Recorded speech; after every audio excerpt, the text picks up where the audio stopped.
We are looking at how to pronounce this word, as well as more related words, both in British English and in American English, as the two pronunciations differ.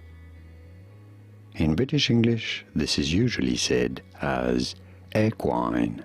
You do want to stress on the first syllable, equine. In American English, however, it is more often than not said as equine.